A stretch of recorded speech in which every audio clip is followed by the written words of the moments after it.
ওয়াশহাদুহু ইদা মাতা, যদি কোনো মুসলমান মারা যায় তাহলে তার জানাজায় শরিক হবে, তার দাফন কাফনে শরিক হবে।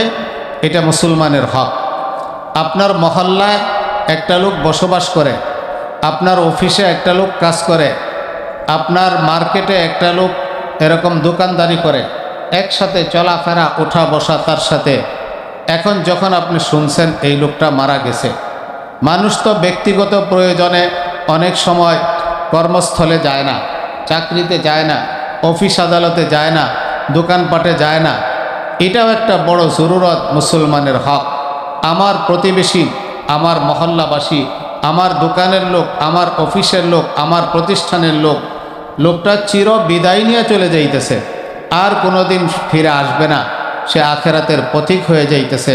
তো একজন মুসলমানের জন্য আল্লাহ নবী শিক্ষা দিয়েছেন, আরেকজনের মুসলমানের হক হলো তার জানাজায় শরিক হওয়া, তার কাফন দাফন কবর খনন এগুলোর কাজে সহযোগিতা করা। এগুলো শুধু সামাজিক কাজ না, ধর্মীয় কাজ এবং অনেক সওয়াব। বুখারী শরীফের হাদিস, আল্লাহ নবী সাল্লাল্লাহু আলাইহি ওয়াসাল্লাম বলেছেন, কোনো মুসলমানের জানাজায় যদি শরিক হয় তাহলে 1 কিরাত সওয়াব পাবে, আর যদি সে কবরস্থান পর্যন্ত গিয়ে মাটি দিয়ে আসে তাহলে আরেক কিরাত সওয়াব পাবে। 2 কিরাত সওয়াব পাবে যদি জানাজায় শরিক হয় এবং দাফন করে। আর যদি শুধু জানাজায় শরিক হয় 1 কিরাত পাবে, 2 কিরাত পাবে না। সাহাবারা জিজ্ঞাসা করলেন, অমাল কিরাত ইয়া রাসূলুল্লাহ, হুজুর কিরাত কি জিনিস? তো হুজুর বললেন, জাবালাইন আজিমাইনি, বড় 2 পাহাড়কে 2 কিরাত বলা হয়। 1 কিরাত মানে একটা বড় পাহাড়, 2 কিরাত মানে 2টা বড় পাহাড়। অন্য জায়গায় ওহুদ পাহাড়ের কথা উল্লেখ আসছে। 1 কিরাত মানে ওহুদ পাহাড় পরিমাণ সওয়াব। 12 মাইল লম্বা, আরও উচ্চতা পাশে তো আছেই।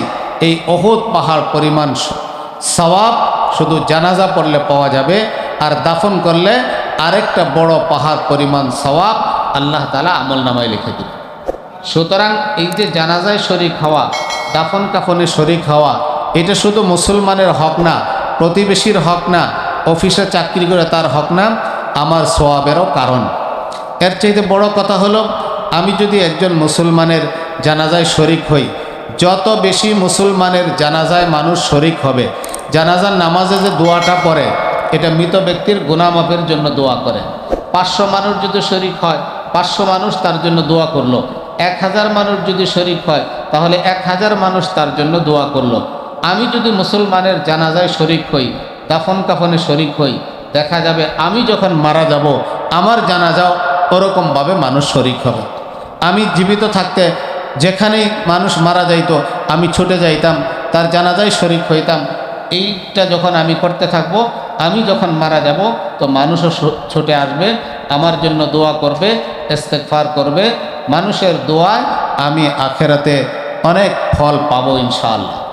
এই জন্য 2 নম্বর হক হলো, যখন কোনো মুসলমান মারা যাবে তার জানাজায় শরিক হওয়া।